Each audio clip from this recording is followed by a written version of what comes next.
सो hi guys, आज की इस वीडियो में हम पार्टीशन स्टार्ट करने जा रहे हैं। ठीक है। सो फर्स्ट ऑफ ऑल इसकी डेफिनेशन करते हैं। पार्टीशन क्या बोलती है? Let n be a positive integer. ठीक है, n जो क्या है, मेरे पास कोई भी पॉजिटिव इंटीजर है।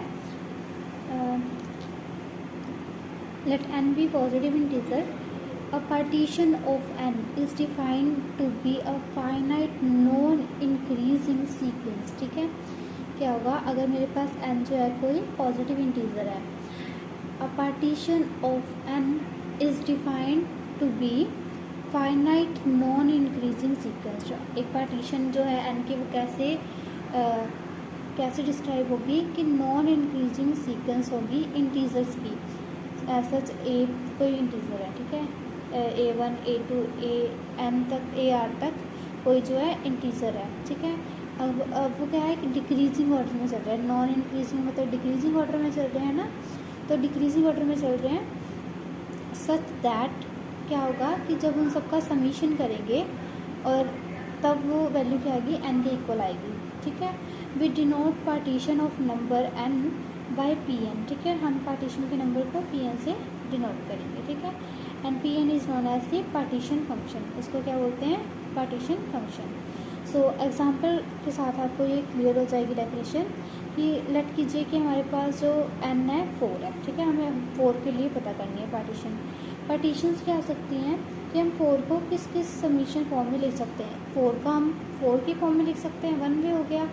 3+1 भी लिख सकते हैं, उसे हम तो हमारा सेकेंड वे हो गया। ठीक है, 4 का हम 3+1 भी लिख सकते हैं, 4 भी लिख सकते हैं। ठीक है, और 2+2 भी लिख सकते हैं। ठीक है, 2+1+1 भी लिख सकते हैं, 1+1+1+1 भी लिख सकते हैं। तो ये टोटल 1 2 3 4 5 वेज हो गए। तो हमारी पार्टीशन क्या आ गई? पार्टीशन फंक्शन आ गया हमारा 5।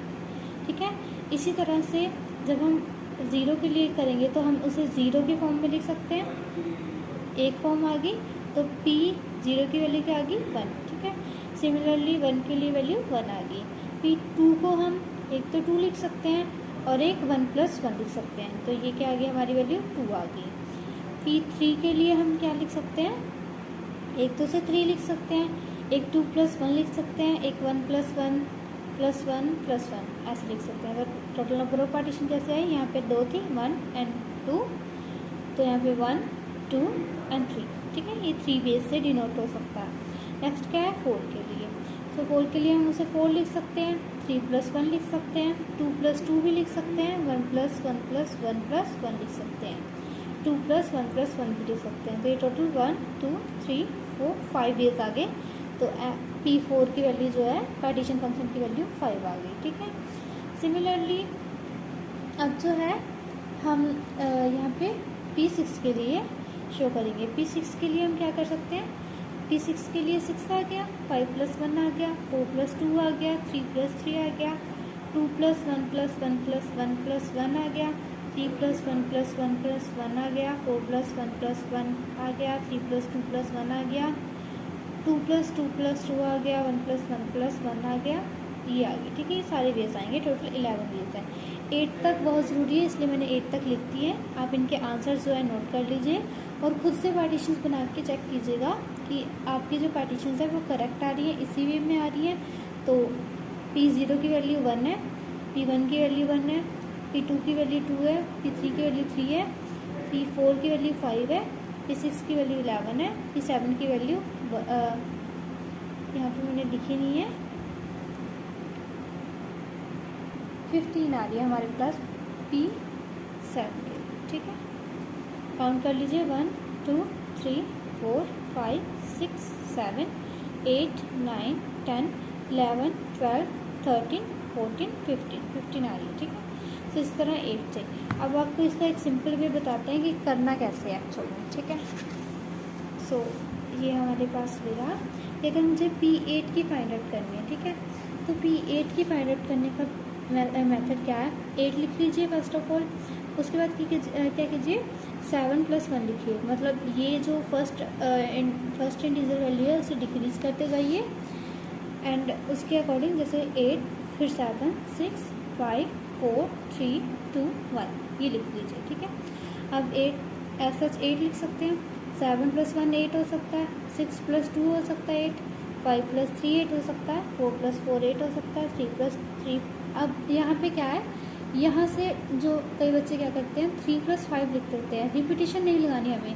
अगर हम 3 + 5 लिखेंगे तो वो इसके इक्वल आ जाएगा, तो वो वैलिड नहीं है। तो हम क्या करेंगे 3 ऐसा रखेंगे, यहाँ से वैल्यूज चेंज शुरू होनी होंगी कि यहाँ पे हम रिपीटिशंस लगानी शुरू करेंगे, मतलब 3 + 3 लगाएंगे पहले, क्योंकि हमें देखना है कि मैक्सिममली ये नंबर कितनी बार रिपीट हो सकता है। ठीक है, तो हम पहले वो टर्म लिखेंगे जिसमें ये नंबर जो है रिपीट हो रहा हो।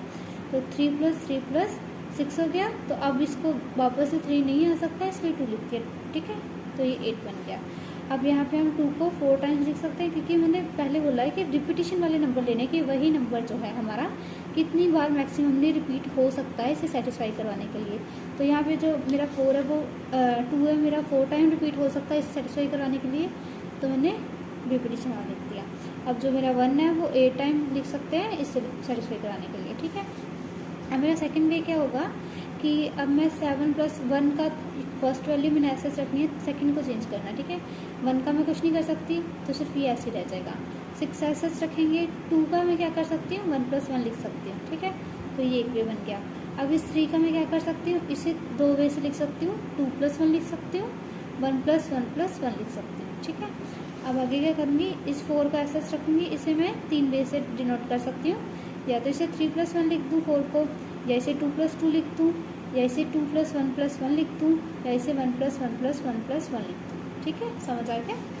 आगे मैं क्या करूँगी, इस 3 को ऐसा रखूँगी, पहले मैं क्या करूँगी इन दोनों को ऐसा रखे, इसको जो है तोड़ूँगी, 3 + 3 इसे क्या कर दूँगी सेपरेट कर दूँगी 1 + 1 में। ठीक है, अब मैं इसे भी ऐसे, इसे और इसे, इसमें से मैं क्या करूँगी 2 + 1 बना दूँगी। ठीक है, इसे, तो ये बन गया 2 + 2 + 2 + 1। ठीक है, तो इसे ये ऐसे रख दिया।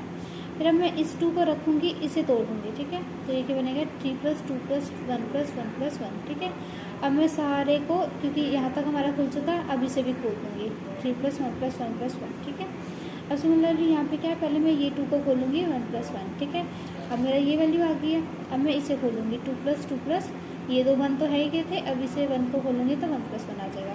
अब सिमिलरली ये सारा खुल गया मेरा, अब यहाँ पे क्या होगा, इस 2 को खोलूँगी तो ये आ जाएगा 1 + 1 + 1 + 1। ठीक है, इस फॉर्म में आ जाएगा। अब ये है टोटल काउंट करने पर 8 22 आएगा, तो 8 तक वैल्यूज़ आपको याद रखनी है। आगे